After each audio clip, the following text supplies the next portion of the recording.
Anderson lets us know that only 3 players in Bulls history have scored 40 points twice in the same season against the Pistons. Michael Jordan did it twice. Reggie Theus did it once. And now Zach LaVine has done it. His season high was 43 in the first meeting against Detroit. This is his 4th 40-point game of the year. Will it come in a winning effort? Bulls are up 2 with 49 seconds to go.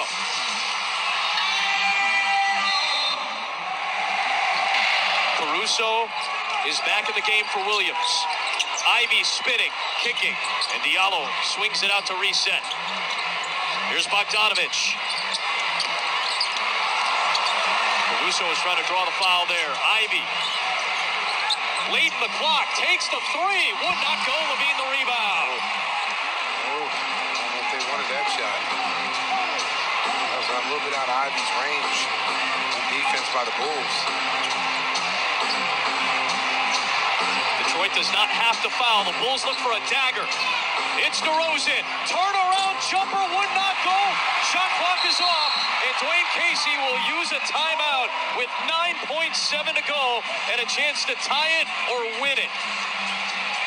I'll tell you what, you better guard Bogdanovich. He has been on fire from the three-point line, 8 of 12. Isolation play here, one-on-one. Maybe Diallo by himself just missed it.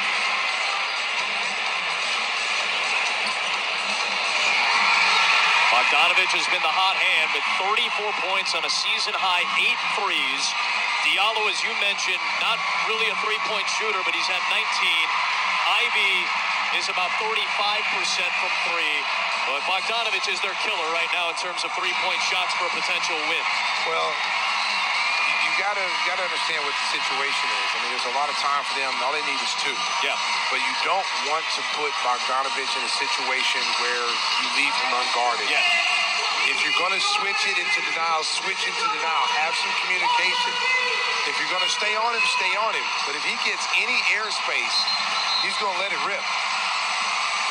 And keep an eye on Diallo. He's been cutting and running free on the baseline his whole 4th quarter. He's got 19 points. Bulls trying to survive and escape Detroit with a victory. They're going to try to go for 2. They want to extend the game. Sure. But if the 3 is there on the drive and kick, believe me, they're going to take it. It's Caruso on Bogdanovich to start. Joseph, Diallo, Wiseman as well. Ivy to inbound. Timeout.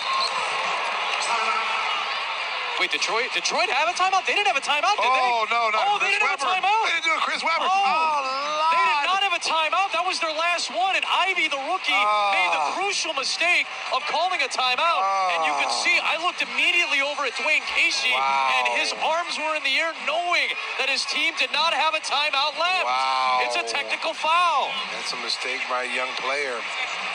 Wow. That kills you. Oh, my goodness. The Bulls now get to shoot a technical and get the ball. Oh. Wow, that is. Whew. Oh, that is you huge. Wonder, you can see there's panic because he couldn't see anybody in. And you look at Diallo saying, no. And look at Bogdan, what are you doing, son? Oh, Lord. Look at, there's T. Look at Patrick Beverly. He's not calling for a timeout. He's calling for a technical. That's an excessive timeout. It's a technical foul. That's a young player not knowing the situation coming out of a timeout. Yeah. Because I don't know what was that huddle, but you had to figure that someone had to tell this team that we don't have any timeouts. Yep. That's what you're supposed to do as a coach, and I'm sure they did that, is let them know before they broke that huddle, we don't have a timeout, so you guys have got to get open. And no one got open. You see Pat Bev give him a little dap right there saying, hey, man, don't worry about it. He'll learn from it. That's a tough mistake for a young player. Man.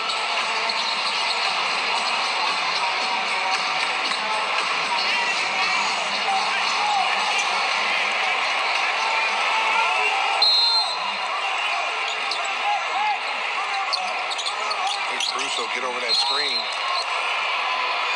That's what they were looking for, Bogdanovich. LaVine gets the free throw to go. And they get the ball. Wow. I feel bad for Ivy. I'm just watching Ivy walk. Right there, you can just kind of tell he's thinking to himself. And remember, this kid's the son of a coach. Like, he knows these things. He knows these it's things. just that moment of panic that overtook him. Like, that doesn't mean Jaden Ivey doesn't have very high basketball IQ. He does. It's just that moment got the best of him. It's a young player, and again, got caught in the moment. He couldn't get the ball in on the initial set. He was looking for the first option, and the first option wasn't open. And a lot of times with young players, Adam, they only see the first option. They don't see second and third options. They don't even think about that. They say, I got to get the ball back to the first option, which was Bogdanovich.